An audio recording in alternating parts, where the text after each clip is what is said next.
Muy buenas tardes para todos y para todas. Buenas tardes por estar acá.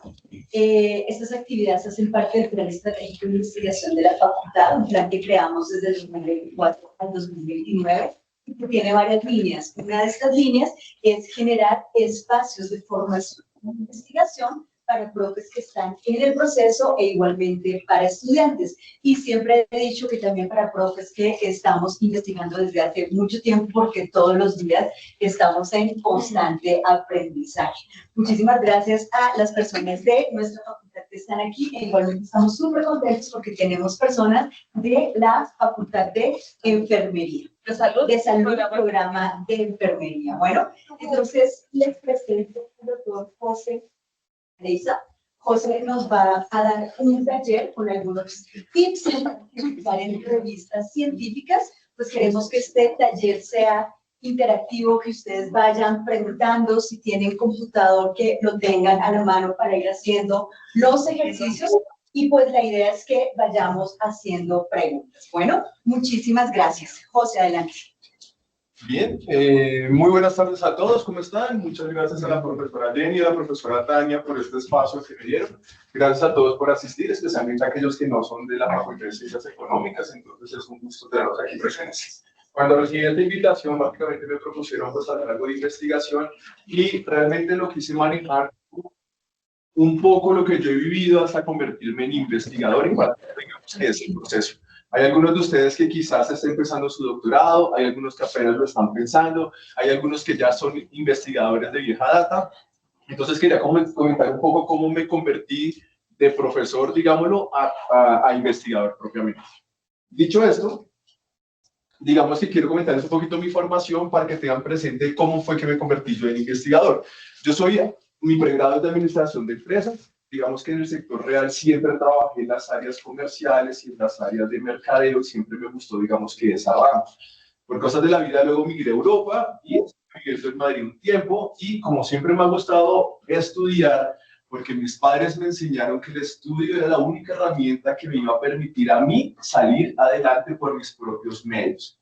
Me acuerdo que en mi época de pregrado me dijeron, hay plata hasta un punto, no hay más, mira a ver qué se pone a hacer, que es la situación que viven muchos estudiantes y quizás ustedes también. Y yo fui a aquellos, como quizás muchos de ustedes, que les tocó trabajar y estudiar al tiempo, digamos que para poder cubrir ese título universitario. Una vez entonces me gradué del pregrado, me fui a vivir a Europa un tiempo y tuve la oportunidad de ingresar a la Universidad Complutense de Madrid, donde hice una maestría, quería hacer un posgrado y en este caso lo hice en comunicación y publicidad, ¿vale? Porque era como mi enfoque profesional, era lo que yo trabajaba en el sector real. Después de eso, digamos que por cuestiones laborales, migré a la ciudad de Barcelona y allí fue muy curioso porque a pesar de que ya tenía una maestría, me salió la oportunidad como de presentarme una beca y pues lo intenté. La verdad pensé que no me iba a salir, pero al final fue una beca donde me pagaron la totalidad del estudio y aparte de eso me daban una manutención mensual. Nunca había tenido, digamos, que eso en mi vida, entonces pude tener la oportunidad de sacar una segunda maestría en la Universidad de Barcelona, pero en el área de mercadeo. Y aquí puntualmente fue donde tuve la oportunidad por primera vez de comenzar a dar clases.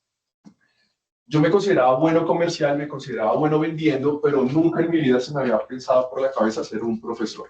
Aquí fue donde tuve la oportunidad, en la maestría habíamos como 40 alumnos, de estos 40 alumnos, 25 eran asiáticos, eran chinos de la China, y terminé yo dándole clase a ellos. Y uno de ellos me dijo, oye, tú deberías pensar en ser profesor porque te entendemos bastante bien a ti comparado con otros profes.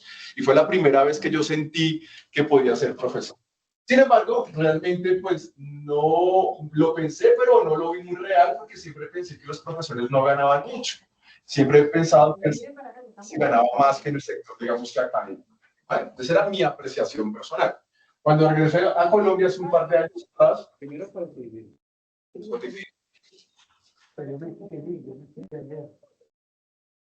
cuando regresé a Colombia, pues seguí trabajando en la empresa, pero comencé a aprovechar el internet.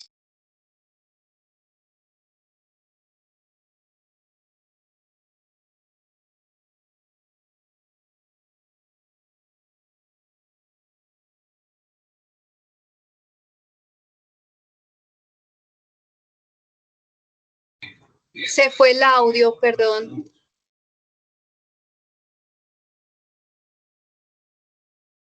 Si no tenemos audio.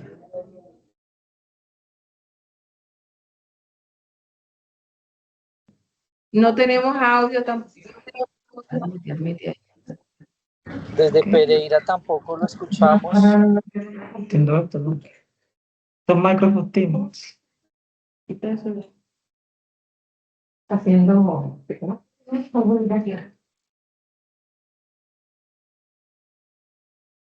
Aquí, Rito, qué pena con ustedes. Superado el impasse. La doctora Tania nos haga esa lección. Les decía, para los que de pronto no me alcanzaron a escuchar el chisme, que cuando me convertí en profesor aquí en Colombia, en hora cátedra, pues me pasó la situación que consideraba que estaba ganando muy poco para lo que yo estaba dándole a la universidad. Me consideraba aumentos. Es que creo que el micrófono está abierto. Tenemos que parar después. Resulta acontece que entonces mi jefe me dijo lo siguiente, y no sé si les ha pasado a ustedes. Vino y me dijo: José, el mundo académico es muy distinto al mundo empresarial. Tú vienes de un sector comercial donde tú cumples unas metas de ventas, tienes unos porcentajes de ganancias y puedes ganar mucho desde el punto de vista de comisiones. El mundo académico no funciona de la misma manera. Y si tú quieres crecer y progresar en el mundo académico, tienes que ser investigador. Y en lo posible tienes que tener un doctorado, pero especialmente de tener publicaciones científicas. Esa es la forma que hay de crecer y progresar en el mundo académico. Por más buen profesor que tú seas, no vas a poder crecer lo que tú quieres si no cumples con estas condiciones. No sé si les ha pasado a ustedes, pero me pasó a mí. Una vez me lo dijo, pues me quedé pensando. Entonces dije, bueno, ¿cómo entonces yo me puedo convertir en doctor? Y fue cuando comencé a averiguar y resulté en la Universidad de Valencia y comencé a estudiar mi doctorado. Resulta que acontece que en este momento mis dos maestrías son investigaciones, perdón, son maestrías de profundización.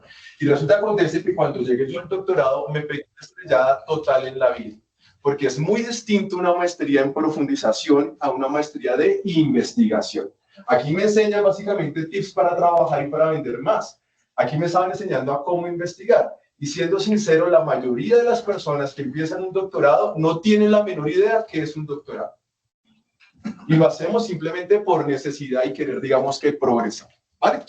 Dicho esto, para aquellas personas que estén pensando hacer un doctorado, quiero que sepan que es una decisión de vida. Y es una decisión que va a tener dos resultados únicamente. O le va bien o le va mal. ¿Y por qué digo que es una decisión de vida? Porque no solamente lo va a afectar a usted, sino a la gente de su entorno, a sus hijos, a su pareja, a su familia, a la gente cercana. Porque es un tema de que va a dedicar usted muchísimas horas de su vida. ¿Por qué la tasa de los doctorados de mortalidad es tan alta? Porque nadie nos prepara para hacer un doctorado y nos enseña qué vamos a ver. Y especialmente porque la gran mayoría no nos vamos de dedicación completa. Tenemos que seguir trabajando, tenemos que seguir con nuestra familia, nuestros hijos, nuestra pareja, y el tiempo es muy poco. En mi caso particular, y lo digo sin pena, yo más de una vez pensé en renunciar a mi doctorado. Y se lo dije a mi tutora. Yo mejor sigo en el mundo empresarial, doy un par de horas cátedra que me va bien, pero no sigo con esto que no entiendo y no sé a dónde me va a llevar. Y la gran mayoría de las personas termina abandonando el doctorado porque precisamente no tenemos una preparación previa. Resulta que acontece que si ustedes lo llegan a terminar, la historia no termina ahí. Porque de nada te sirve a ti tener un doctorado, te has gastado 4 años de tu vida, 5 años de tu vida, 7 años de tu vida o más, si no tienes publicaciones científicas. De hecho, me atrevería a decir que a cualquier universidad le vale más un profesor con maestría que publique muy bien a un profesor con doctorado que no publique. Entonces, ahí es donde ustedes tienen que tomar la decisión si se justifica o no hacer el doctorado. Obviamente, el doctorado te da las bases para publicar, por lo cual no se entiende que un doctor tenga 3, 4, 5 años sin ninguna publicación, porque para eso se gasta un tiempo para saber publicar. Entonces, les estoy diciendo que la clave realmente, más que tener un doctorado, que igual pesa, es tener investigaciones científicas. ¿Vale? El doctorado te permite a ti crecer inicialmente en el escalafón, tener más puntos, en una mejor posición laboral, pero luego para mantenerte ahí, sí o sí te van a exigir publicar. ¿Por qué nos exigen tanto publicar? Porque en los rankings nacionales o internacionales hay varios factores que mide la universidad. Por ejemplo, reputación de la universidad, lo rápido que nuestros estudiantes ingresan al mercado laboral, pero uno de los factores que más pesa es las publicaciones, porque resulta que las universidades están creadas como centros de pensamiento, y por lo cual aquí nace el conocimiento, y lo que se espera es que las universidades produzcan nuevo conocimiento. Por eso, tanto esta universidad como todas las universidades del mundo exigen tener publicaciones científicas. Para poder aparecer en los rankings necesitamos papers. Vuelvo y repito, si eres un profesor con doctorado y no publicas, no estás haciendo absolutamente nada. Y si eres un profesor con magíster y publica muy bien, créeme que le va a ir mucho mejor a ese profesor con doctorado. Dicho esto, en el 2019, volviendo a mi vida personal, yo tomé casi la decisión de renunciar al doctorado. Sin embargo, a pesar de que el COVID trajo muchas cosas negativas, a mí personalmente, profesionalmente, en otras cosas me perjudicó, pero profesionalmente me ayudó mucho, o más bien académicamente. Porque como estaba en mi casa encerrado sin hacer nada, tuve el tiempo necesario para poderme centrar a leer, publicar y convertirme en doctor. Incluso a veces pienso que si no hubiera llegado el COVID, yo definitivamente hubiera abandonado el doctorado. Dicho esto, si ustedes quieren hacer el doctorado, bienvenido sea, pero quiero que se den cuenta de que no es como una maestría que ustedes estudian 1 año, 2 años y salen con su título. No es así. El doctorado es de tiempo y es de dedicación. Y es una decisión que deben tomar con su familia. Porque nos va a afectar a todos, tanto para bien como para mal. Este es mi perfil de Google académico. Modestamente. ¿Por qué lo digo modestamente? Porque seguramente algunos de ustedes que están de forma presencial o algunos que están de forma virtual tienen más citas y súper bien. Pero para mí es un orgullo haber llegado a esto cuando hace 5 años no tenía absolutamente nada. Yo veía los perfiles de Google y yo decía, ay, qué bonito se ve uno en internet. Y más aún, qué bonito se ve un artículo de uno. Ojalá algún día lo logre. Por eso lo digo sin pena, lloré de la emoción la primera vez que me publicaron un artículo. Y luego que me lo publicaron, sigue, ay, ojalá algún día me citen. Quizás, vuelvo y repito, algunos de ustedes tienen más publicaciones, tienen un índice más alto y es súper bien. Pero quizás algunos de ustedes no tienen nada. Y simplemente quiero decirle que todos los podemos conseguir. Simplemente es una estrategia que usted tiene que montar como investigador. Cuando dice que hay que publicar, ¿qué es más importante para uno como investigador? ¿Hacer la publicación o ser citado? ¿Cuál de las dos es más importante? Las dos pesan. Lo que pasa es que en Google Académico tenemos el índice H y el índice 10, ¿verdad? Pero ante MinCiencias lo que vale son la cantidad de publicaciones que tengas. ¿Vale? O sea, es decir, el índice H es mejor, o sea, sale, digamos, un reconocimiento a esa labor, ¿cierto? Pero no sirve para, pues obviamente MinCiencias no tiene nada que ver, porque ya es el número de publicaciones, dependiendo del partido que se va, que esté la revista, bueno, ese tipo de cosas, así mismo le hará la categorización, pero acá, Este es solamente un indicador que hay en el mundo académico, pero ante MinCiencias realmente los indicadores H no funcionan, pero es un indicador a nivel internacional. Sí, y ese indicador te va... Aquí porque no los que están bien. Y ese indicador va a permitir, en cierta medida, mostrar qué impacto está teniendo tu investigación. Y pues, si no tienes publicaciones, no vas a tener esas citaciones. También miran mucho eso cuando tú estás solicitando un trabajo en alguna universidad. Es que sabe cómo va también la pregunta, ¿sabes? Beneficios, o sea, sí, porque si digo, tengo un índice H de 10, no sé qué, hay gente que tiene 27, 24, 30, entonces uno dice, bueno, eso es un reconocimiento bastante alto al trabajo, o sea, porque también puede ser muy triste que uno saque un artículo, ¿cierto? Así en uno, y pues nunca será citado, ¿no? O sea, o no, digo... No, sí va a ser citado. Sí, aunque sea una cita bastante Yo pensé que nunca iba a tener una Sí. Primera pregunta, estaba preguntando la respuesta. ¿Qué es mejor? ¿Tener pocas publicaciones y muchas citas o tener muchas publicaciones y pocas citas? Yo diría que tener pocas publicaciones y muchas citas. Si hay que escoger esos dos, claro, van de la mano y hay que tener los dos. Pero si uno tiene pocas publicaciones y 3 o 4 son súper citados, lo que acaba de decir Jenny, eso abre las puertas en todos lados, porque si uno lo citan mucho es como que, wow. Vale. Ahora, Yo diría, no sé. sí, claro. Ahora la cuestión es que cuando tienes horas de investigación en cualquier institución, te están diciendo tienes que publicar 2Q1 por año o X número de artículos. Entonces, es el sistema. Claro, lo óptimo sería lo que está diciendo Carlos, pero en este corre-corre de la investigación. Y ahí surge otra pregunta. ¿Cuántas publicaciones uno legal, digamos, mirando desde el lineamiento y licencia legalmente, uno debería tener en horas para cada publicación dependiendo del cuartil? No, O sea, ¿cómo se manejaría? Vamos a ver los cuartiles aquí, pero eso actualmente no aparece. Okay. Este perfil que están viendo es de mi tutor del doctorado. Perdón, señor. Mira, simplemente un comentario respecto al tema de las citas, porque sí, lo que dice el profe Carlos estoy totalmente de acuerdo. Yo personalmente también creo que el tema del índice H es muy importante porque eso es como el impacto, ¿no?, que uno tiene también. Pero también entra ahí el tema de las autocitas, entonces igual puede tener una cita al menos que uno utilice en otro documento porque es totalmente válido uno autocitarse también y eso le va a dar como más visibilidad también a los documentos, pero pues si entre más número de citas tenga, uno piensa, ok, más personas han llegado a ese documento. Una estrategia muy buena para aumentar las citaciones es tener artículos de revisión.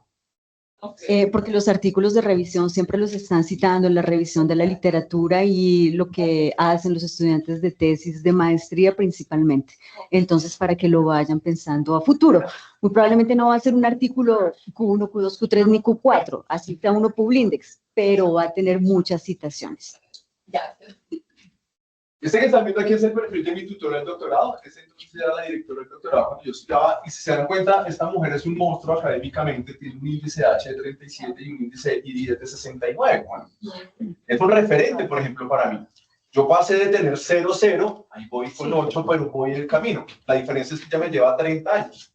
Pero lo que voy es que si usted no lo tiene, no se preocupe, que lo puede conseguir porque todos lo podemos conseguir. Depende de su dedicación y depende de su propio esfuerzo.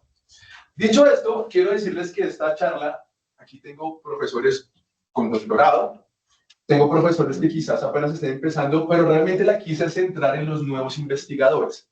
¿Por qué? Porque cuando yo fui estudiante de doctorado, pues me encontré con un problema. Y es que en el modelo europeo, en los estudios de doctorado, es muy, ve a tu camino.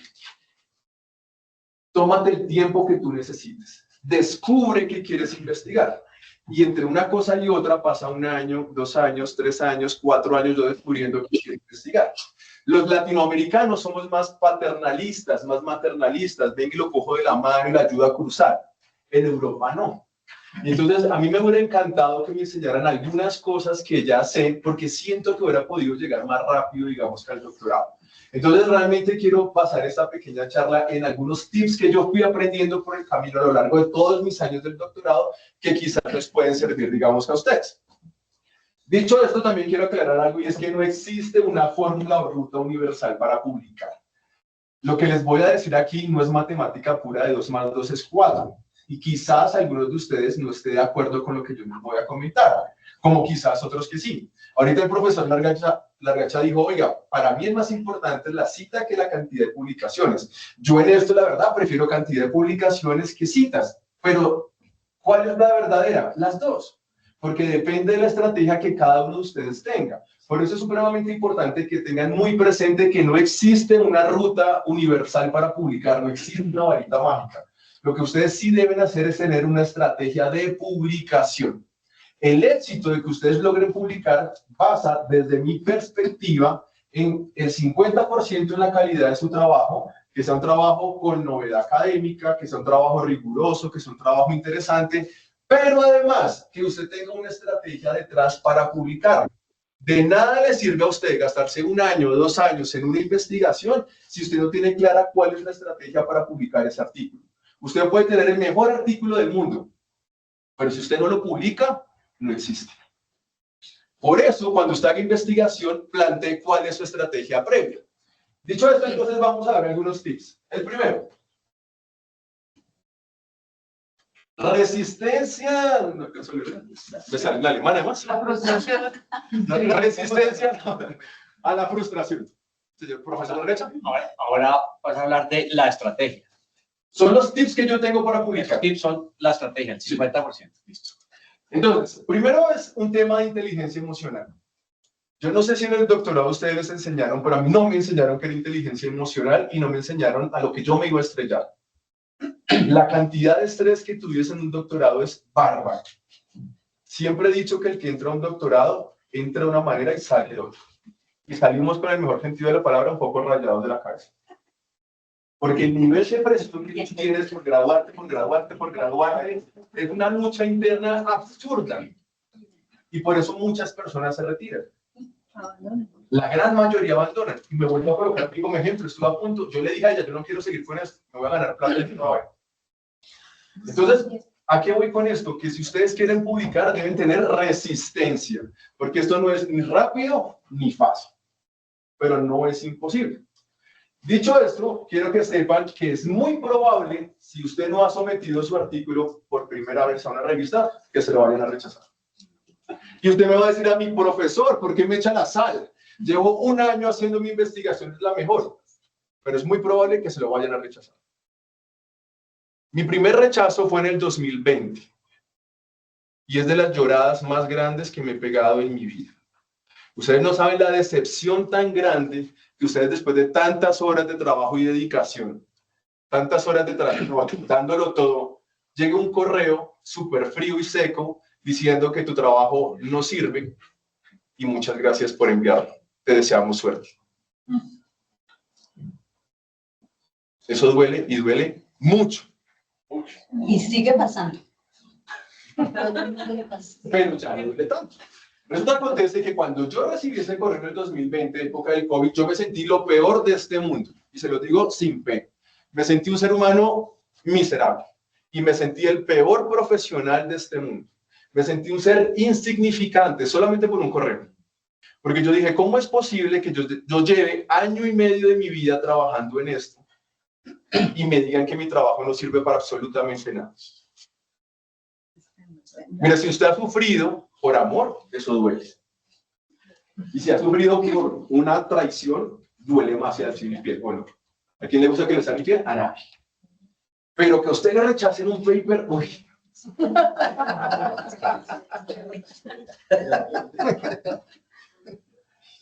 Parece chiste, pero es verdad.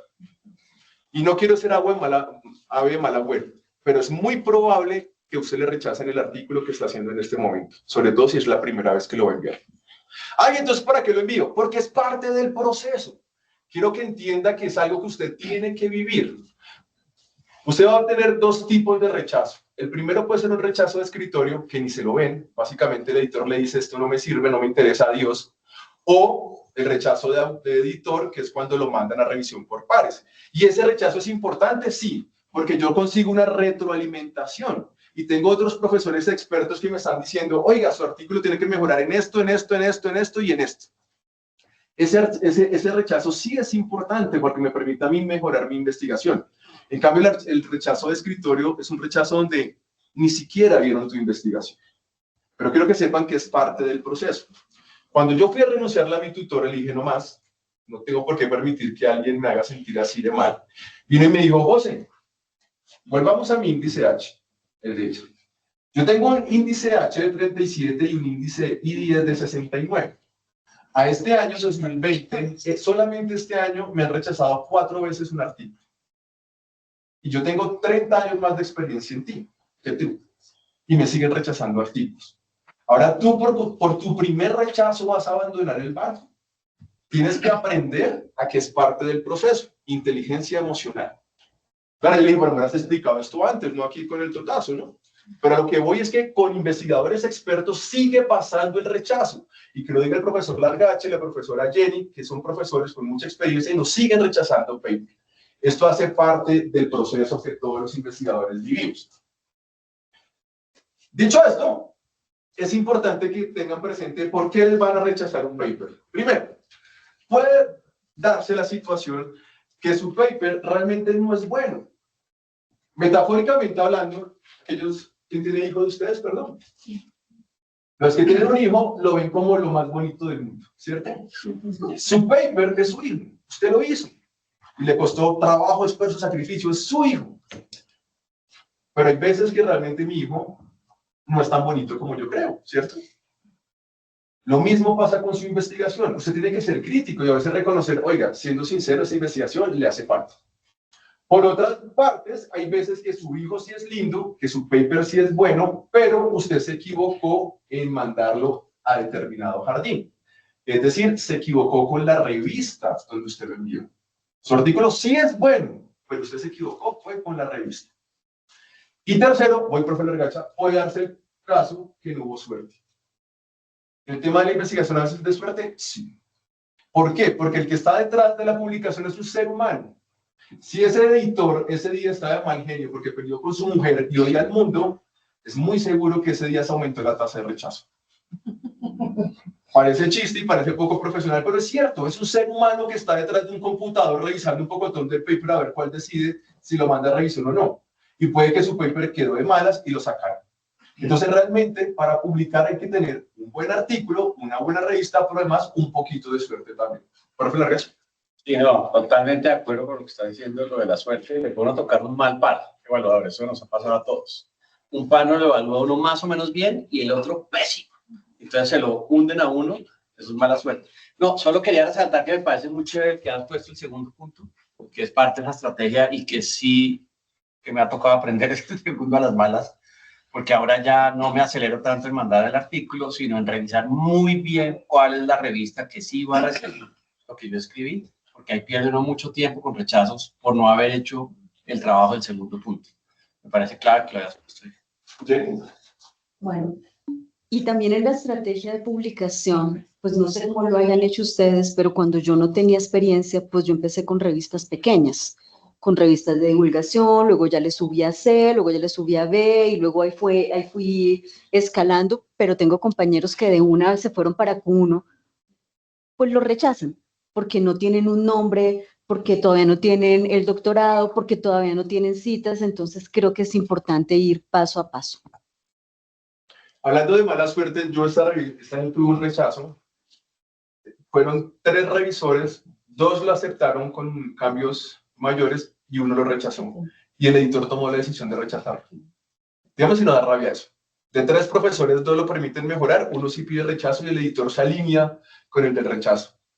Entonces también, por eso les digo que sí es un poquito de suerte también. Todo esto me lo dijo mi tutora y yo llorando de rabia por cámara virtual, cuando dije que no quería continuar. Y al final me dijo, la clave está, José, en que tengas unas horas. Metafóricamente hablando, no puedes dejar emocionalmente que el rechazo te afecte. El rechazo hace parte de tu vida como cualquier investigador y vas a tener 1, 2, 3, 4 y muchos. La clave está en esto, en que tú sepas aceptar que te van a rechazar artículos, pero que tú lo sigas intentando y en alguno digamos que va a reventar. Pero que no te dejes afectar emocionalmente cuando te digan que no. Por esto, básicamente, señores investigadores y profesores, quiero decirles que creen en usted, inviertan en usted, y cuando digo inviertan en tiempo, en paz mental, en tranquilidad.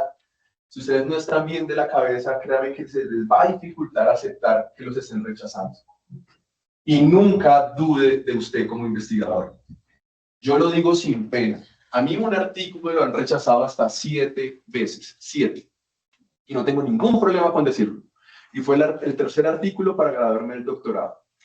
Es decir, sin ese artículo no me graduaba. Y ahí está. Y de los más citados en eso. Revista Q1. Entonces, al final, por favor, por más que le digan que no, no deje de creer en usted y en lo que usted puede hacer. Y recuerde que todo es susceptible de mejora. Ahora, también es importante que tenga presente cuál es su motivación. ¿Usted por qué quiere ser doctor? ¿O por qué quiere investigar? ¿Por qué quiere publicar? Porque los que están aquí sentados vinieron obligados o simplemente no tenían nada que hacer, o realmente porque quieren publicar. O sea, ¿qué es lo que los motiva? Y cada uno de ustedes tiene una motivación distinta. En mi caso particular, mi motivación fue mi hijo. Mi hijo tenía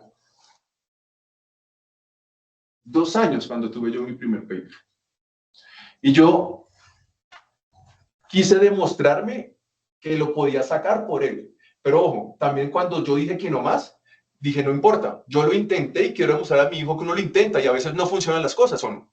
Porque no siempre se consiguen. Y yo cuando dije, no más, me retiro, le voy a enseñar a mi hijo que lo intente hasta el máximo, pero no pude. Pero pues al final lo intenté un poquito más y lo logré. ¿Por qué les digo la motivación? Porque la pregunta que les hago a ustedes es, ¿qué es lo que los motiva a publicar? ¿A ganar más dinero? Completamente válido, todos queremos ganar dinero. A tener un mejor carro, una mejor casa, un mejor trabajo, una mejor posición, un mejor estatus, por ser usted doctor o por tener publicaciones. Encuentre cuál es su motivación, porque en base a eso usted va a poder superar los problemas que va a tener a la hora de publicar. Segundo tip que yo manejo. Es supremamente importante, especialmente para aquellos nuevos investigadores que comprendan cómo funciona el mundo editorial, porque funciona totalmente distinto a lo que conocemos normalmente. Cuando usted, por ejemplo, se le daña el carro, cuando usted es experto en carros, usted llega donde el mecánico y le dice, tengo esto dañado, y el mecánico le arregla esto hoy. Pero cuando usted no es experto en carros, deja la interpretación del mecánico. Y por eso muchas veces usted se siente tumbado porque realmente iba por un ruidito y resulta que el carro hay que venderlo y comprar uno nuevo. Bueno, dicho esto, es importante que usted entienda cómo funciona el mundo de las publicaciones, porque si usted no entiende esto, no va a poder publicar. Hay gente que critica el modelo de las publicaciones, es válido. Usted lo puede criticar sí o no, pero lo que sí es importante es que entienda cómo funciona el mundo de las publicaciones. Dicho esto, uno de los grandes problemas que tenemos, especialmente en el área de negocios, es que nosotros manejamos dos tipos de investigaciones.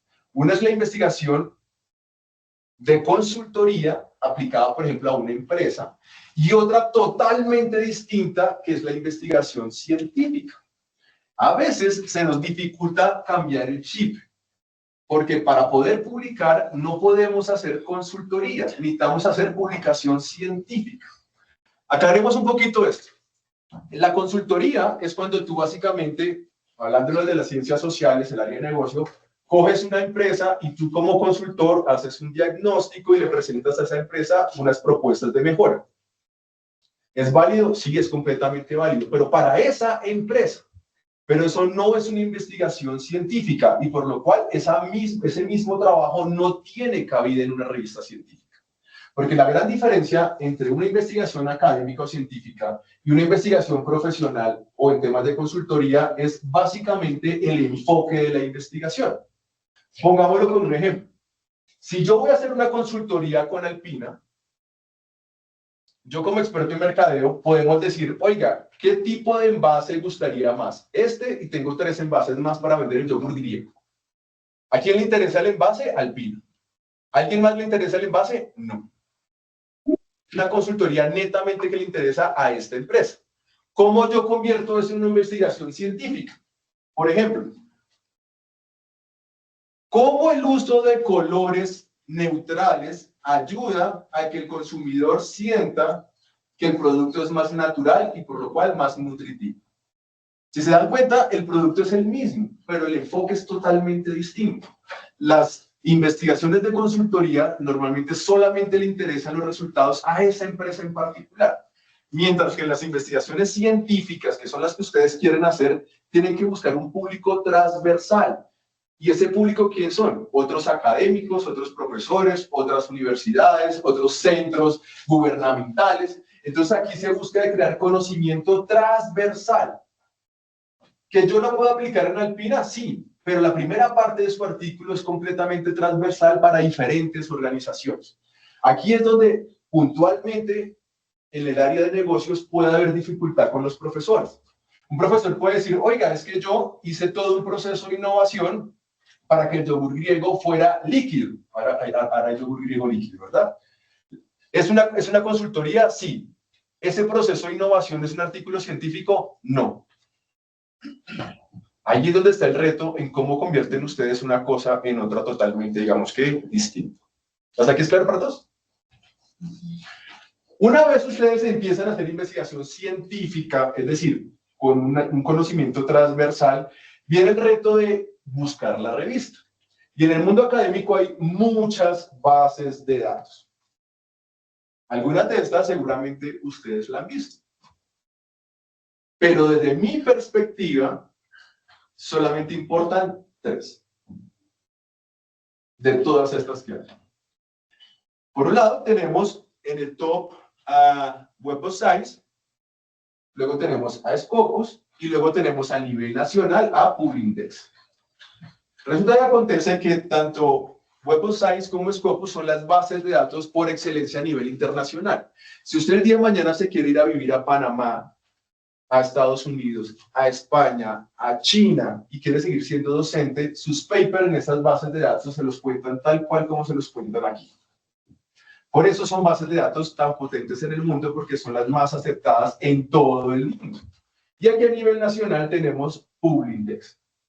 Dicho esto, es importante que tengan presente, para aquellos que son muy nuevos en investigación, que cada base de datos tiene sus propias categorías internas. Lo que es JCR y lo que es Scopus manejan los cuartiles, que son 4, Q1, Q2, Q4, que es lo que estábamos hablando anteriormente. Y PubIndex, que es nuestra base de datos a nivel nacional, maneja 4 categorías, que es A1, A2, B y C.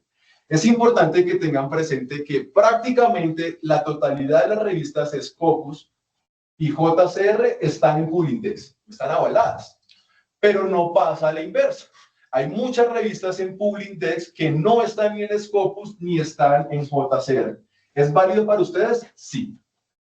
Ahora, un profesor puede decir, yo puedo hacer el trámite para validar una revista internacional en PubIndex. Sí, háganlo. A ver cuánto se demora. Y segundo, ¿cuándo lo consigue? Con esto le estoy diciendo que cuando usted vaya a publicar, desde mi perspectiva, no tiene sentido que usted mande una revista, perdón, el artículo en una revista que no es PubIndex. Porque resulta acontece que se va a encontrar con este problema. Y es que ante MinCiencias, su artículo no existe. Yo lo tengo publicado, ICB tiene DOI, ¿verdad? Está en Latindex o en otra base de datos, sí. Pero si no lo reconoce MinCiencias aquí en Colombia, su artículo no existe. Es un poco duro, y hay una crítica al sistema. Pero siendo realistas, eso es lo que hay. Y uno tiene que jugar con lo que hay. Entonces, por eso cuando ustedes vayan a someter, deben tener muy claro a dónde van a mandar su artículo. Porque si su artículo no es PubIndex, ni esta universidad se lo va a reconocer, ni ninguna otra. ¿Así es Simago?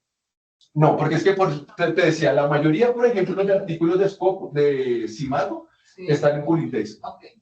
Pero no pasa a la inversa. Por ejemplo, aquí en PubIndex hay muchas revistas Open Access de universidades que no son Scopus.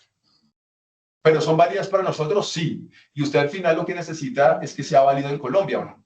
Porque eso es lo que le va a dar a ustedes los puntos para ascender. De nada, y con todo respeto, si usted tiene 5 artículos y ninguno es PubIndex, es como si no tuviera nada. Entonces, literalmente perdió el tiempo y la dedicación de 5 artículos y nadie se los va a reconocer.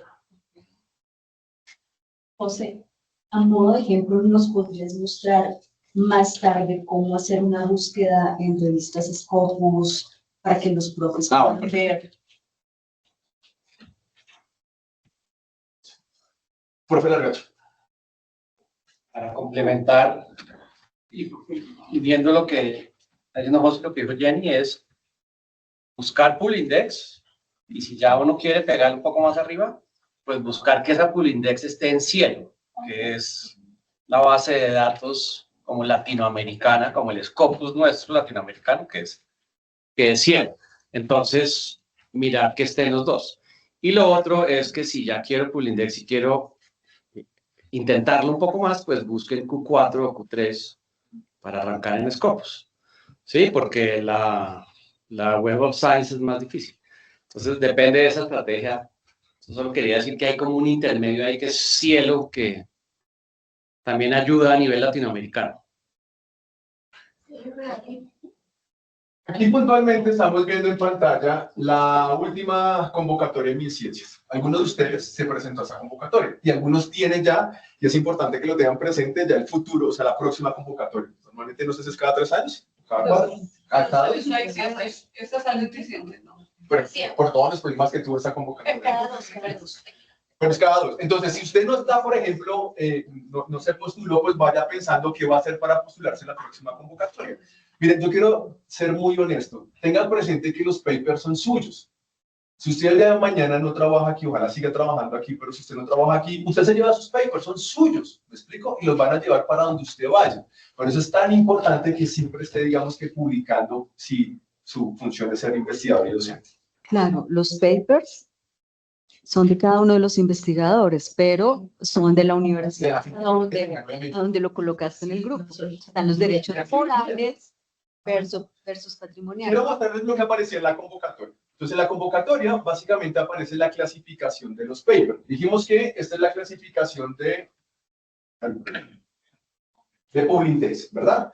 Quiero mostrarles lo que pesa una A1, una A2, un B y un C.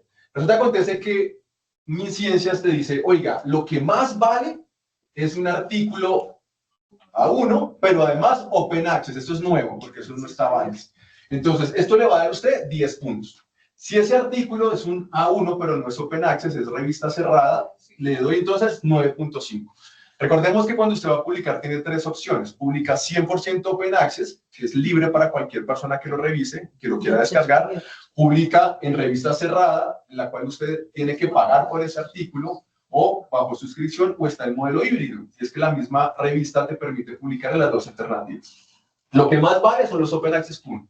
Luego tenemos artículo 1.9.5 y ahí vamos bajando. Open Access A2 vale 6, Q2 vale, A2 vale 5.5. Luego tenemos B Open Access 3.5, B normal 3.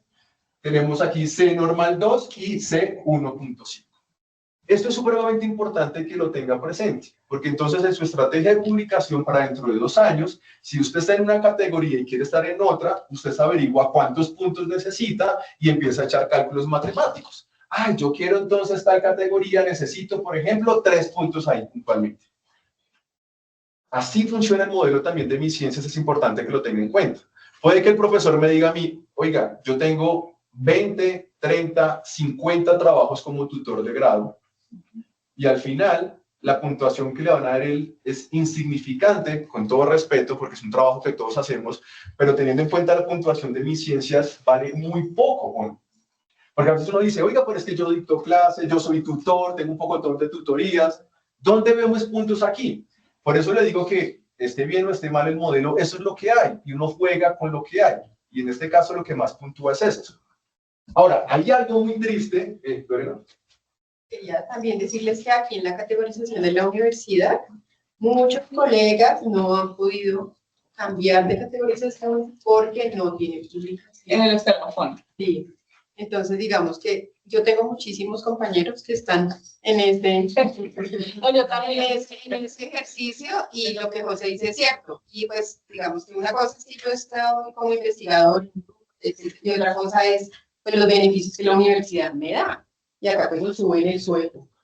¿Sí? Entonces también hay que aprovechar para hacer ese tipo de publicaciones. Que de pronto no la hagan como José nos está indicando, pues que busque, no sé qué, pero digamos como empezar a buscar esa necesidad, pues trae beneficios económicos. Pero la universidad tiene, o sea, digamos que haciendo el código, también pasa por esa revisión y tienen dentro del acuerdo, para subir de, pues, digamos, cada escalafón. Qué pena, creo que tienes que estar cerca del micrófono para que te oiga. Y echar el botón que salga. Vale. Entonces, digamos que no solamente, pues para la universidad no solamente sirve, claro, el Q1 da más puntaje, ¿cierto? Pero también hay otras alternativas en las que uno puede subir el escalafón. Y es, por ejemplo, trabajos. Yo lo miré, no solo por investigación, sino por proyección social. Hay otras cosas que la universidad las pondera como el mismo valor de los Q1. Lo que pasa es que eso depende también de la trayectoria que uno tenga y el tiempo, porque, por ejemplo, yo ya llevo 20 años en la universidad y para pasar asociado tiene uno que tener 9 años y en cada una debe tener 3, en las inferiores.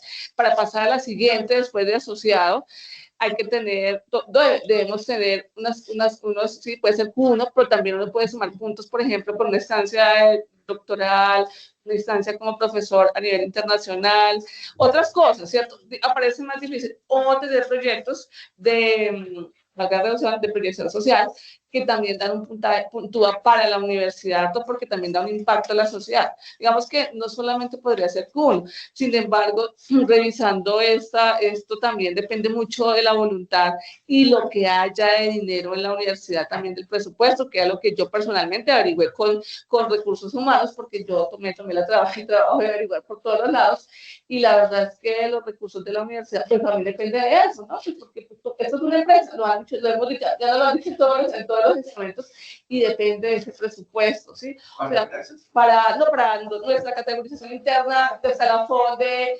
agregado, titular, asociado, o tenemos la otra, para la otra se me olvidó, auxiliar o asistente, creo que es. Gracias.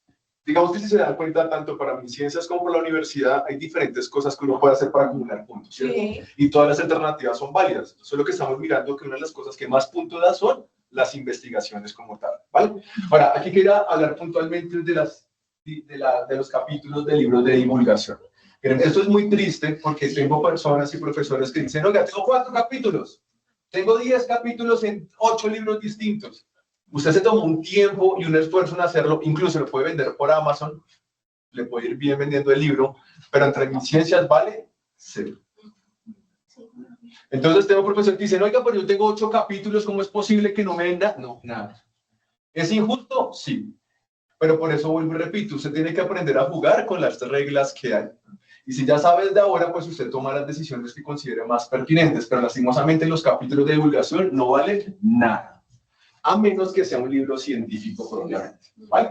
Puede que ese capítulo de divulgación le permita ciertos puntos aquí, pero otra cosa sí. Pero para mis ciencias, como les digo, lastimosamente no funciona. Dentro, por ejemplo, de los grupos de categorización, si ustedes se dan cuenta, tenemos 4 grandes ítems. Tenemos nuevo conocimiento, formación en recurso humano, apropiación social y divulgación y desarrollo tecnológico.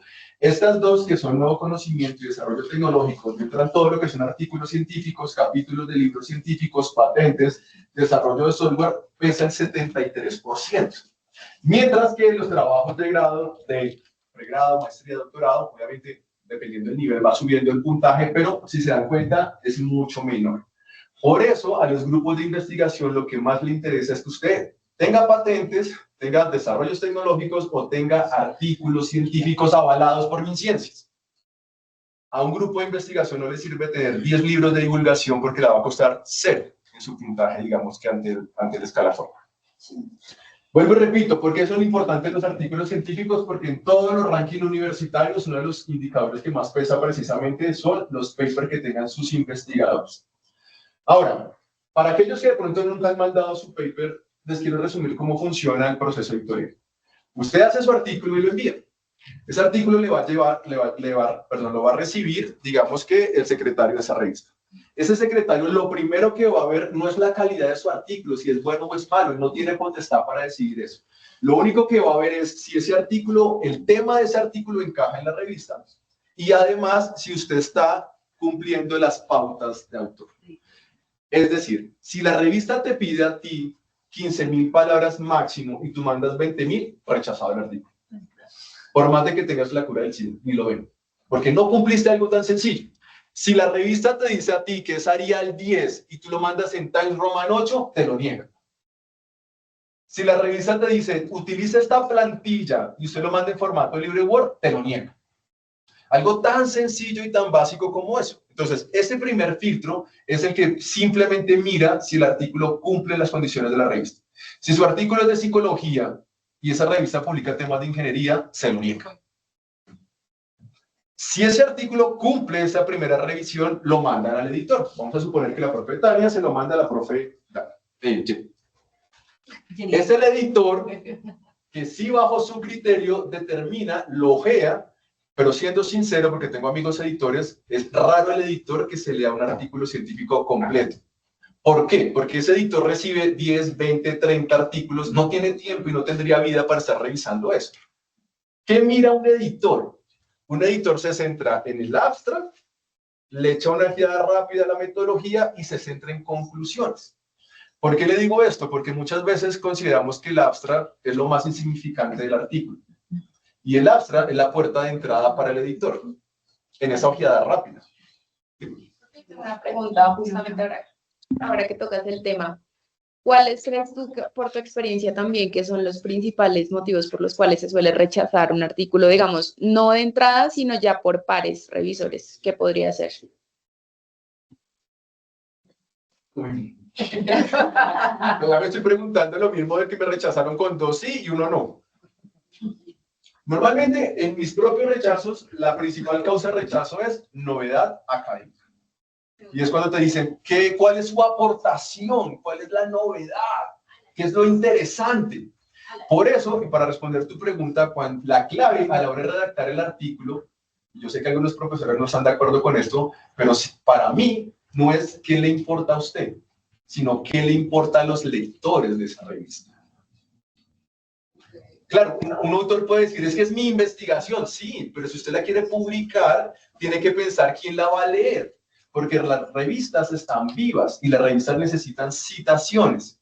Y si el editor, bajo mi perspectiva, considera que el artículo no lo van a citar, por más que el artículo sea bueno, no le ve un beneficio para su revista, que es la cita. Hay algo también importante y es que muchas revistas miran la bibliografía. Si uno ha citado artículos de la misma revista. Perdón, ese es un tip súper importante el que acaba de decir la doctora Jenny. Y otro tema de los editores es que si ellos exigen 250 palabras en el resumen y tienes 251, automáticamente lo descabezan, o sea, ni siquiera lo voltean a mirar. Debe ser exacta la rigurosidad que ella exija. Profesor Recha y bueno, primero la profesora. No, de verdad, ¿qué implicaciones éticas tiene cuando a uno, digamos, el editor le dice, quiero que coloque 5 autores, por ejemplo, de mi revista, cite 5 artículos dentro de su manuscrito? O sea, eso está bien, digamos que condicionan que se lo voy a publicar, o sea, va a entrar al proceso de evaluación si me cita un número de artículos de esa misma revista. O sea, es porque... editores, pero le dicen revisores. Y he visto el revisor que me manda y supongo yo que es el de las citas, cuando sobre todo tiene coincidencia. Ahí está la estrategia que tú manejas. Entonces tú como autor, recuerden que uno como autor puede decir no a ciertas cosas, pero hay que saber no diplomáticamente. Y es lo que hay. Ahora, si te está pidiendo una cita y esa cita se acomoda a tu trabajo, yo lo citaré. Okay, una. Y si se acomoda. Y si no, no, pues no, porque si no tiene nada que ver, ahí sí, muchas gracias, muy amable. Si no te acomoda un montón. No, no creo que te pidan más de uno. A mí me han pedido solamente como cita 1 o 2 artículos de la revista. He escuchado a gente que dice que piden hasta 5. Entonces, como ya abuso del editor, ¿no? Digo, no sé. Sobre todo el revisor, más pero cada vez es una práctica menos. De hecho, muchas veces cuando un revisor ya te dicen no incluya recomendaciones explícitas de citas, porque era un fenómeno que se estaba dando. Pero de pedir citas. Cuando buscas la revista de entrada, tienes que leer artículos de esa revista y meterlos en lo que estás escribiendo. Porque eso si ya sabes que estás en tu revista, cita 3, puede que no cites y te publiquen, pero pues ayuda a anticiparse a eso. No, quería decir a tu pregunta, aunque no es fácil la respuesta, es entre más investigación cuantitativa haya, hay más probabilidad de publicación. Entre más internacional sea la base de datos, hay más probabilidad de publicación. Entonces, las bases de datos del DANE, no sé qué, y en otros países son públicas y no valen, esa sería una opción. Y lo otro, que estoy totalmente en desacuerdo, incluso con lo que acabo de decir, es... sí, porque es que a los sociólogos, cuando yo trataba de publicar por ahí, es si ustedes tienen una hipótesis y es una investigación científica pues súper formal y la investigación rechaza la hipótesis, tienen menos probabilidades de que los publiquen. Entonces, la gran mayoría publica muchas cifras y que la hipótesis se cumplió, entonces aumenta la probabilidad de publicación, pero eso genera también unos sesgos en los investigadores para que se los publiquen. Pero a tu pregunta, eso está súper investigado, que es un debate científico, sí. Entonces, de entrada, si van a querer publicar, tengan bases de datos. Bueno. Entonces, mandas el artículo, lo revisa el escritorio, le da check, lo pasa al editor y el editor se termina si lo manda a fax. Es muy probable que usted tenga 2 pares, sin embargo, he tenido revistas hasta de 4 pares. Disculpa, es que tengo personas virtualmente que quieren hacer una pregunta o quieren aportar. Joan, ¿puedes hablar? Nos va a hablar un editor de una revista que trabaja en nuestra facultad, que está indexada en Scopus. Hablando de editores. Bueno, muy buenas tardes para todos. Gracias, profe José, Jenny y a todos los participantes. Bueno, solo por complementar esta excelente presentación que nos hace el profe José, desde esa experiencia como editor en una revista en Scopus, resaltar esos puntos, ¿no? Su tema debe estar ajustado a los temas de la revista, como decía el profe, no solo a las normas de autores, sino a la política editorial de la revista. Si el artículo es cualitativo, no tengan miedo, porque incluso muchas revistas cualitativas en otros países reciben artículos muy bien, son muy bienvenidos este tipo de artículos, digamos, de otros países, y tienen unos índices H, digamos, o cuartiles de Q1 y Q2. ¿Por qué? Porque son revistas que no tienen mucha competencia. Por ejemplo, en el campo de la economía y las finanzas, como decía el doctor Carlos, es muy difícil subir un artículo porque tienen que ser modelos matemáticos, econométricos, estadísticos muy avanzados para uno calificar. Entonces, tener eso en cuenta, digamos, también. Buscar con respecto a las citas, algo que quiero también adicionar, es que cuando ustedes, sus fuentes que utilicen, ¿cierto?, en sus artículos, en sus referencias, verifiquen que sean artículos que estén en revistas obviamente indexadas, que estén en revistas Q1, Q2, Q3 o Q4. Por ejemplo, Google tiene una ad, ¿sí? Que se llama X-Citation, ¿cierto? X-Citation, que ustedes la pueden incluir, ¿cierto? Ahí en su motor de búsqueda. Y con X-Citation, cuando ustedes hacen una búsqueda en Google, ahí pueden ver también los artículos de Google que estén en cuartiles, ¿sí? Porque hay mucho artículo que, digamos, la gente a veces recopila en Google y no en las bases de datos que el profe nos mostraba. Y pues esos artículos son los que a veces hacen que un editor en primera instancia rechace el artículo, ¿no? Hoy en día pueden ustedes, por ejemplo, utilizar la inteligencia artificial para traducir los artículos a otro idioma y enviarlos a otros países donde estén indexados pero no tengan mucho flujo de artículos. Y con respecto a los editores, por ahí esa preocupación que tenían de que si un editor le dice, bueno, cíteme mi revista, pues en ese caso es un editor que le está haciendo daño a la revista porque las autocitas en Scopus califican negativamente, ¿sí? Una revista lo que debe ser citada es sobre todo por otras revistas y por autores afuera. Entonces se permite 1 o 2 artículos por cada, 1 o 2 citas por cada artículo, pero por lo demás sí no es recomendable, digamos, que un editor haga eso. Entonces es como recomendarles eso, pero también recordarles que digamos, para lograr un buen artículo también eso es el resultado de una buena investigación. Y una buena investigación proviene también de recursos, ¿no? Investigar es una cuestión de financiación, de tiempo, de recursos financieros, logísticos, etcétera, etcétera. Y muchas veces, pues, nosotros competimos, ¿cierto? Nos ponen a competir al mismo nivel que los países desarrollados, ¿sí? O sea, todos tienen que publicar en Q1, pero ¿con cuántos recursos cuenta un profesor universitario, ¿cierto? En Colombia, y con cuántos recursos cuenta un profesor, por ejemplo, en un país europeo o en Estados Unidos, ¿no? Entonces, el mérito de que uno de nuestros profes, ¿cierto? Y que nuestras revistas lleguen a estos índices es muy alto, ¿cierto? Cuando publican Q1, Q2, porque en realidad lo estamos haciendo con recursos que son escasos y de una forma muy competitiva. Muchas gracias. Joan, ¿nos puedes compartir, por favor, el nombre o el enlace de la herramienta que mencionaste para compartirla con el público? Gracias. Claro que sí. X-Citation, ya les comparto en el chat, así como suena X-Citation, Citation. Esto no sé si... Gracias, profe. Bueno, algo que sí quiero, no sé, contradecir acá, doctor Johan, yo soy investigadora cualitativa y si hay mucha dificultad para que nosotros realmente publiquemos en Q1.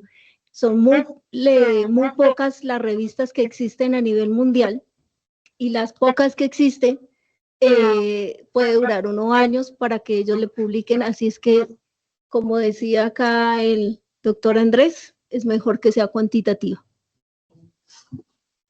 Y, profe, ¿tú dónde buscas, digamos, las revistas por lo general?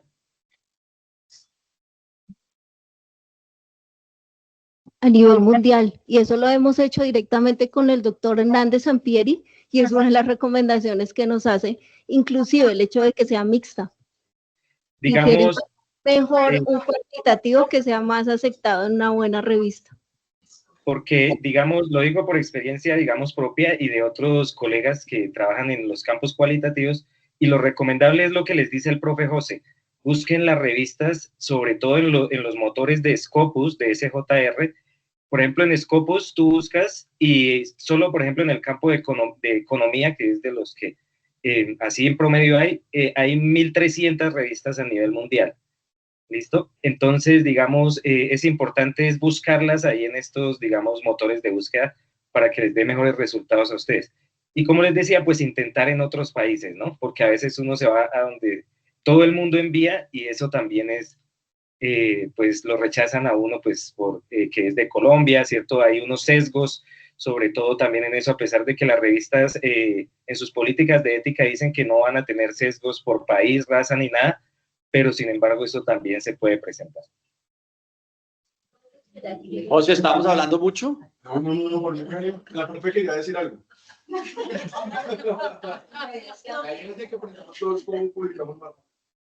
No, hay varias cosas de lo que José ha dicho en el término de cuando uno elige publicar.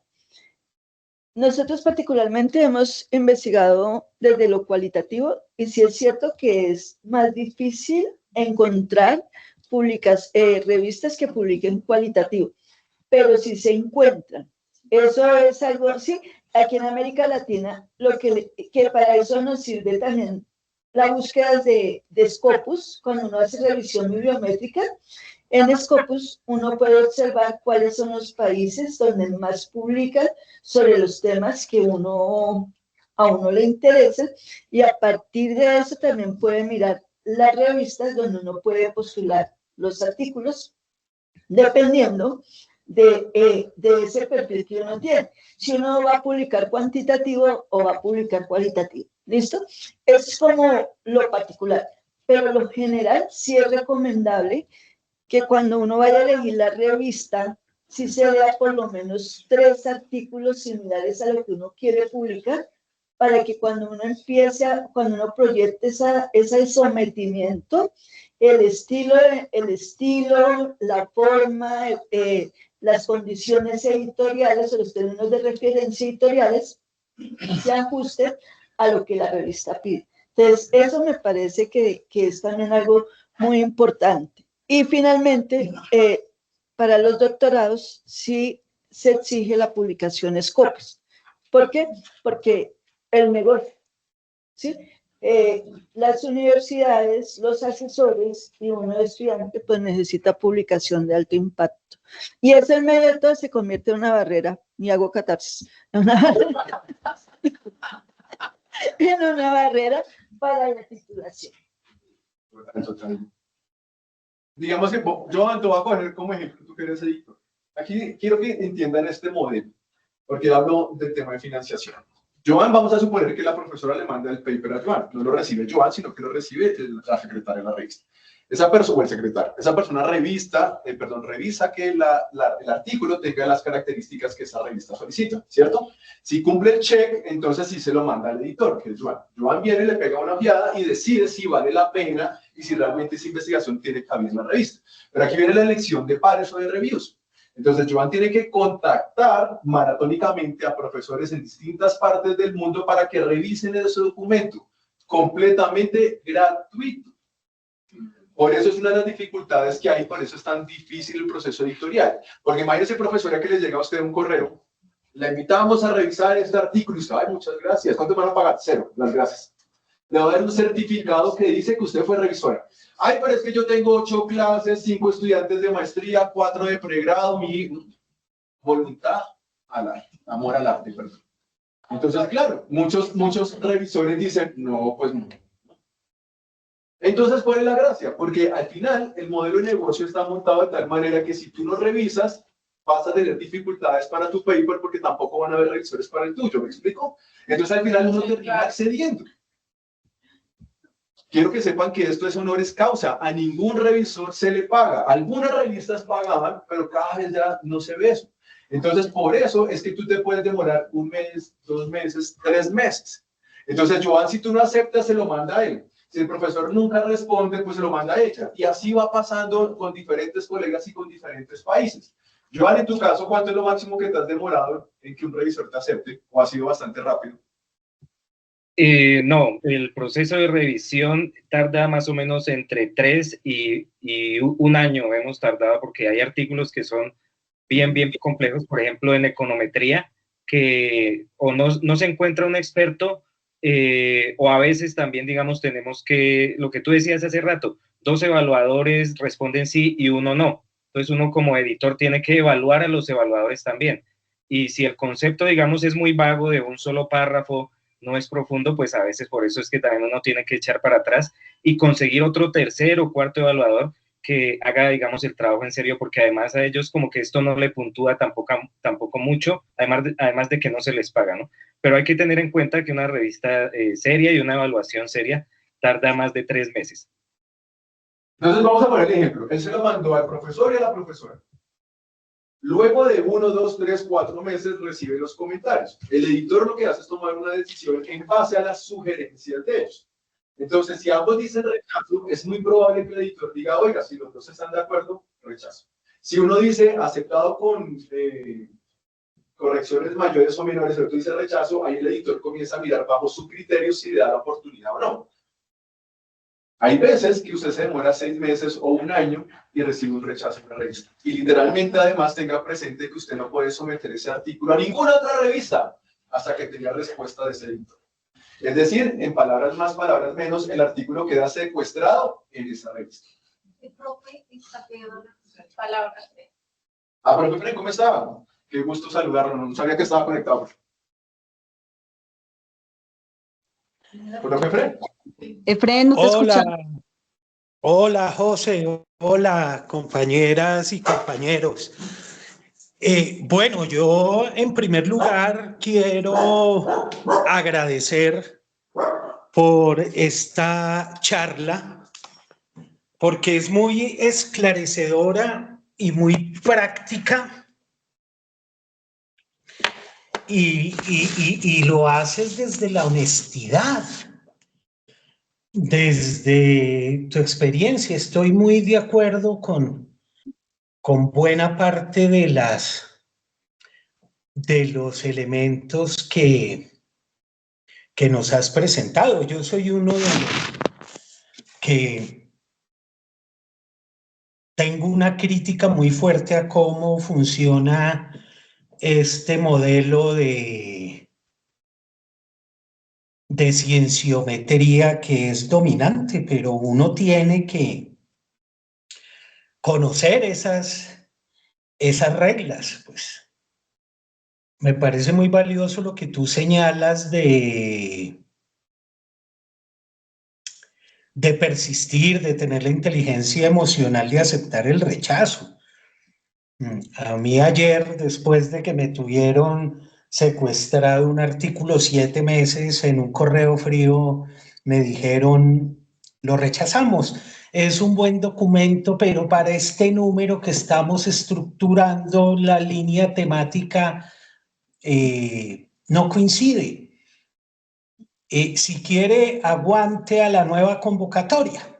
Bueno, es lo agridulce de la cosa.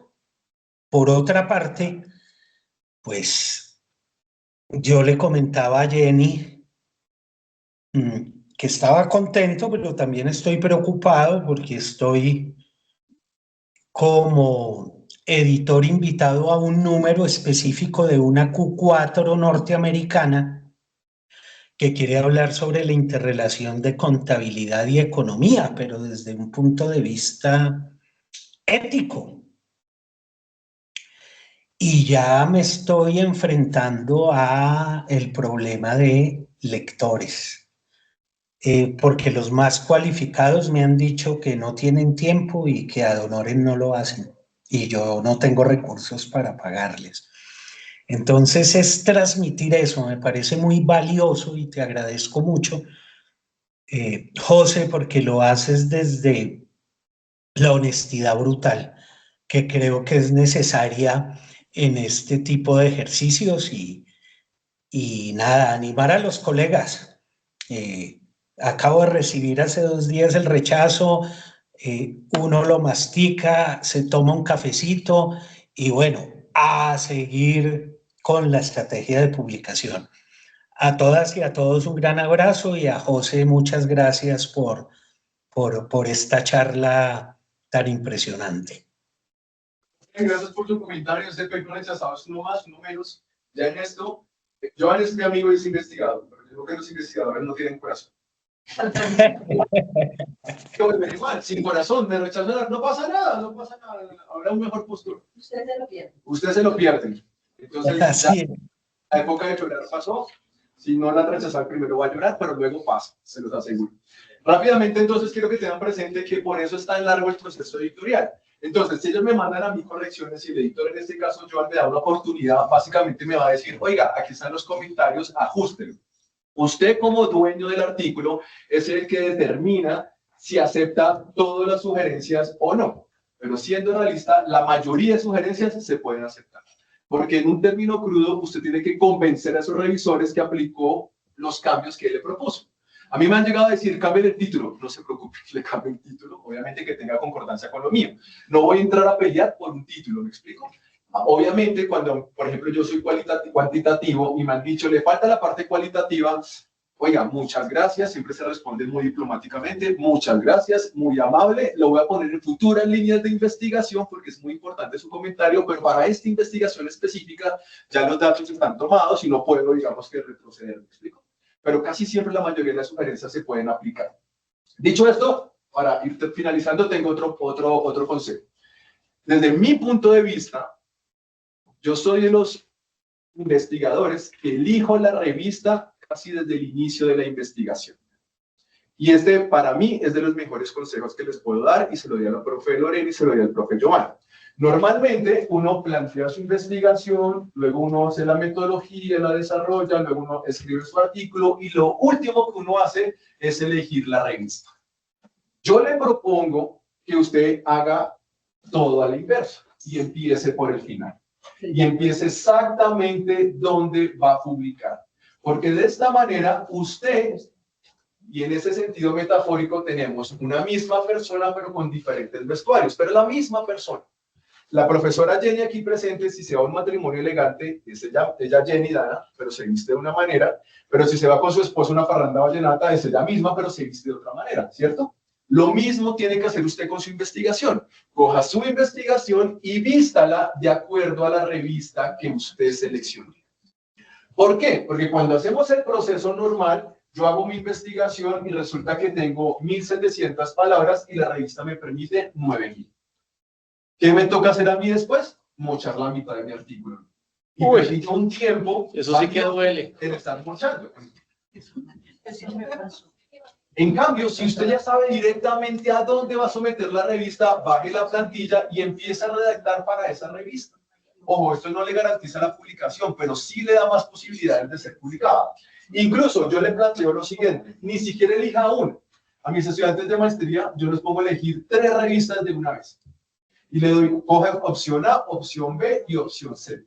¿Por qué? Porque cuando usted lo manda a la A, y si se lo rechazan en 3 meses, 6 meses o 1 año, no se ponga a llorar, muchas gracias, recibió el correo de rechazo y lo mando yo a mi opción B. Tenga ese arrocito en bajo. Y no solamente un arrocito en bajo, tenga 2 arrocitos en bajo. Porque es que con todo respeto al editor no le importó qué va a pasar con su vida cuando le rechazó el artículo. Bueno, ¿a quién le afecta el rechazo al artículo? A usted. El editor sigue con su vida común y corriente. En cambio, si usted recibe el rechazo, le quita ese secuestro que tenía y ya sabe dónde lo va a mandar, pues de una vez lo puede mandar hasta ese mismo día. Aquí obviamente trate de buscar revistas que tengan concordancia en el tema y en las características del artículo que usted tiene. Profe Largacha. Quería resaltar lo que estabas diciendo, José, de elegir antes esas 3 o 4, ya a veces tengo como 5, porque en el ejercicio de buscar en Simago y no sé qué, y las revistas, pues eso quita tiempo. Entonces mejor gastar más tiempo ahí, está uno como en caliente, queda uno con la lista a las 5 y duele menos lo que acaba de decir José. Le llegó a uno y uno ya tiene la segunda. Entonces uno coge esqueta y empieza a hacer, que no son muchos cambios algunas veces sí, pero en general, porque uno ya las preseleccionó, entonces es mucho más fácil pasar a la otra y la tusa es más cortica. Bueno, digo, aquí no hay tiempo de llorar, es tiempo de adaptar. Ahora, uno que sí hace, si es una buena revista, van a tener buenos comentarios de los reviews, uno viene, mejora su artículo y listo, adiós, me olvido de ti y lo mando, digamos, que a la segunda revista, pare de contar. Pero si no, va a pasar lo que dijo el profe Largacha, y es que van a demorar superando la tusa y luego buscando una nueva revista mucho tiempo. Y en este medio el tiempo es escaso. Más cuando estamos hablando con paper puede durar 6 meses, 1 año. Entonces, entre más rápido usted lo someta, es más fácil. Por otra parte, también tenía de estrategia lo que acaban de comentar, y es que cite en su artículo la revista donde ustedes van a someter. Resulta que acontece que las revistas están vivas y necesitan citas. Si yo lo voy a someter a la revista A, pues yo me busco un paper de esa revista 1 o máximo 2 y cito ese paper. ¿Por qué? Porque quiere decir que a esa revista, si sale mi publicación, también le va a convenir porque ya le estoy dando 2 citas a esa revista propiamente. También digamos que es supremamente importante y yo los invito a que busquen ediciones especiales. Las ediciones especiales son aquellas versiones que sacan los papers sobre un tema en particular. Como hay tantas revistas, hay muchas ediciones especiales. Y créanme que ese artículo que usted tiene encaja con una edición especial. Les voy a compartir unos links de Taylor, de Emerald, de Spring, donde están las ediciones especiales. A veces uno ni siquiera sabía que existía esa edición especial, pero créanme que va a encontrar concordancia. ¿Cuál es la ventaja de esto? Que si yo tengo un profesor que está buscando un tema en particular y mi artículo le pega ese tema, tengo más probabilidad de que salga ese artículo. Bueno, porque además ese editor necesita papers para su edición especial. Porque si no los tiene, no sale publicado. Entonces, al final, es una conveniencia mutua. Él necesita artículos y yo necesito publicar. Bueno, por eso es supremamente importante y los invito a ustedes de que busquen ediciones especiales con concordancia en su tema. ¿Quieres decir algo? Perdón. Profe, otro tema que me parece también importante mencionar como estrategia es lo de los autores, es decir, trabajar en redes con, ojalá, personas o investigadores de otras áreas incluso que complementen la investigación, que la hagan multidisciplinar, y ahí sí nada que hacer, pero sabemos que la investigación todo también es un poquito, entre comillas, burocracia. Buscar personas que tengan nombres un poquito más o una trayectoria un poquito más amplia, que seguramente eso nos va a ayudar también a escalar en las revistas. Ahí sí nada que hacer. Sí, siendo una cosa es ser Shakira y una cosa es ser el telonero de Shakira. El que es telonero quiere salir en el concierto de Shakira, ¿no? Y le da las gracias a Shakira. Así ha cantado una canción. En el mundo académico es verdad. Y si yo tengo un profesor de más reputación y más investigación, a veces se cede o no para que esa persona protagonice y uno está ahí, pero no tiene su artículo también. Ahí ya va un tema si ustedes están de acuerdo o no, pero es una estrategia muy válida, digamos, que la importancia de los autores de uno. Llega un punto incluso en el que estos autores que tienen 5.000 artículos publicados, la estrategia de ellos es adoptar a pequeños investigadores y casi que ni siquiera hacen un aporte extremo en el documento, pero van de primero en la lista. Entonces ahí sí. Pero también es peligroso. Pues porque muchos autores publican y han estado en escándalos de que hay copias, de que están en temas, de que hay temas que no pues tienen que ver nada con Entonces, es una estrategia peligrosa. Y esa, o sea, obviamente todos los autores de nuestro artículo tienen que haber trabajado con nosotros. Para ir finalizando, tengo aquí es que una recomendación personal que les doy es que pierdan el miedo a someter, aquellos que no lo han hecho. Que se lo van a rechazar, sí, es parte del proceso. Pero además, también los invito a que sometan en una categoría superior. Es muy válido y normalmente uno arranca diciendo, yo soy nuevo, voy a someter en un pool index D. Pues yo le invito a que someta en C. Ay, pero es que mi artículo no llega a esto, usted no lo sabe. Y si ustedes no pierden miedo, nunca va a tener un Q1 o un Q2. Ahora, recuerde que lo importante de los rechazos es que usted tenga comentarios que le permitan mejorar su artículo. Y todos los que tenemos publicado artículos sabemos que nuestro artículo es uno cuando nació y otro totalmente distinto cuando sale publicado. Porque en el proceso va teniendo diferentes cambios. Y como yo al final tengo que coger el comentario de ella y adaptarlos a mi trabajo, ¿o no? Este artículo final es mucho mejor, pero es totalmente distinto al trabajo que yo inicié. Entonces aquí la invitación es que si usted tiene una categoría específica para someterlo, invito a que pierda el miedo y trate de someter una categoría superior. ¿Que se lo pueden rechazar? Sí, pero también se lo pueden aceptar. Por ejemplo, con el artículo de mi tesis yo me demoré 2 años en publicar ese artículo. Y para mí es de mis mejores artículos. Y me lo mejor es que me rechazaron 7 veces. Y tengo otro que yo dije, bueno, mandémoslo ahí por mandar. Y salió publicado la primera vez. Ahí es cuando uno dice de que la suerte sí influye con uno. Me ha pasado a mí, creo que a todos nos ha pasado, que a veces uno se sorprende y dice, oiga, pero ese trabajo es más riguroso que no sé qué, porque... ¿Profe? En una experiencia de investigación que tuvimos con un doctor de la Universidad Tecnológica de Boyacá. Con él hicimos el estudio, él nos ayudó con la parte cuantitativa, nosotros publicamos en una revista, que eso es otra parte que favorece, publicar donde la persona, esos autores reconocidos ya han publicado, entonces ya prácticamente casi que es publicación, casi que asegurada si va el nombre de él. Ya conocen la casa. Sí, ya conocen la casa y como coautor, porque pues él fue como coautor, y en medio de todo ha sido uno de los artículos más citados que hemos tenido o que he tenido dentro del proceso de publicación. Miren, aquí lo curioso, al final la profe se termina beneficiando de las citas de su autor, que es un crack o no, pero eso le dice su índice H como tal, ¿no? Son estrategias completamente válidas que todos manejamos. Para finalizar, digamos que en mi sesión les doy mi última recomendación, y es que en lo posible, perdónenme la palabra, regálense como revisores. ¿Se acuerdan que yo les dije que Joan tiene problemas como cualquier editor para conseguir revisores? Bueno, una parte supremamente importante que usted entienda el proceso de publicación 360 es que no esté solamente desde el que lo hace, sino, oiga, cuando me toque evaluar un paper, ¿yo qué espero? ¿O no?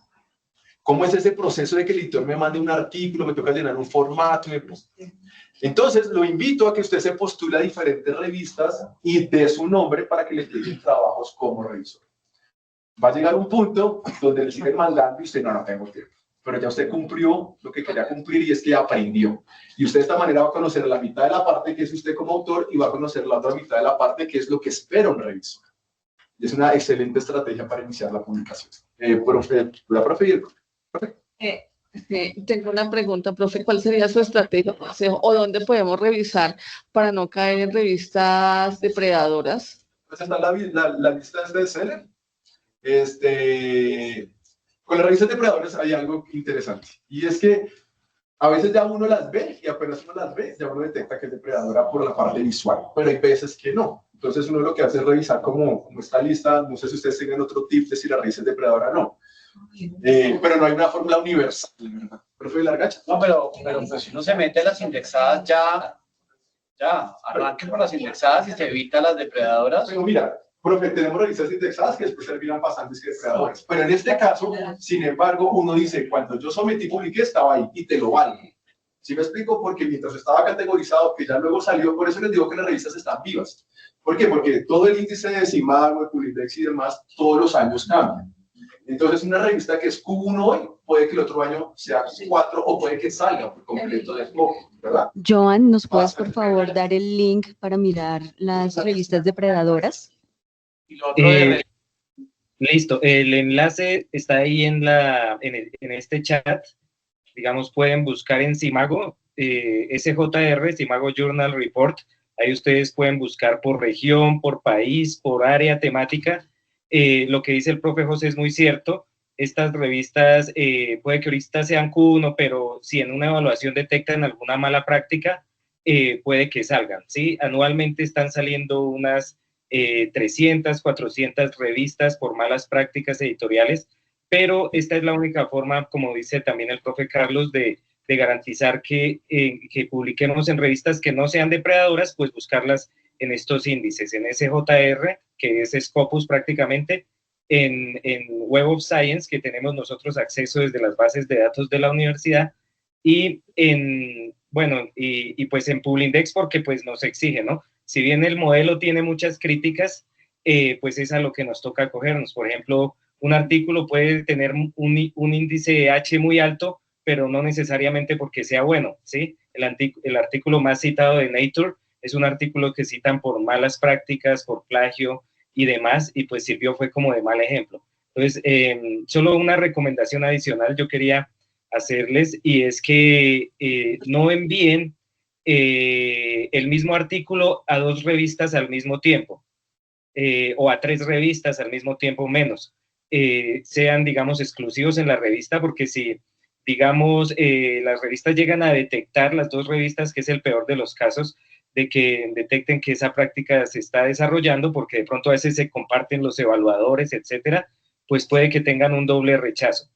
Y una publicación, no hagan lo que se llama publicación salami, que es que, por ejemplo, yo saqué mi tesis sobre la economía de la cultura en los museos, y entonces de ahí en adelante empiezo a publicar 3, 4, 5 artículos, simplemente cambiando el caso, ¿cierto? Pero dejo la misma metodología, dejo el mismo marco teórico y cambio simplemente el caso. Eso es lo que se llama publicación salami, que uno llega y como que reproduce el mismo modelo, pero para diferentes casos. Entonces eso los editores también lo tenemos muy en cuenta.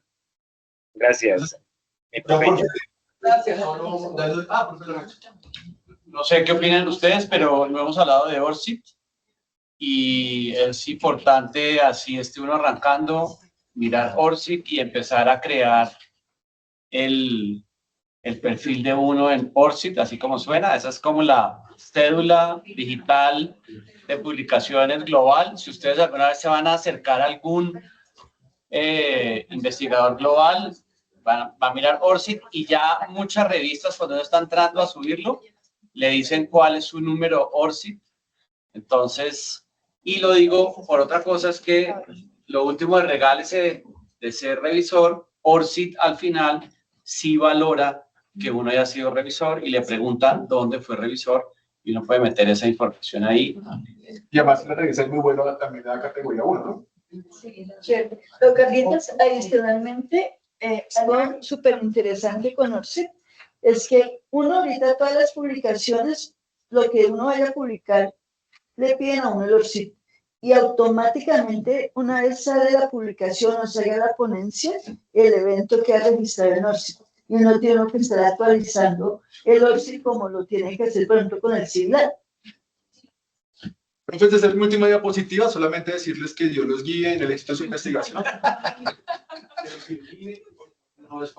Profe, estoy muy lindo. Profe, estoy muy lindo. Gracias. Gracias.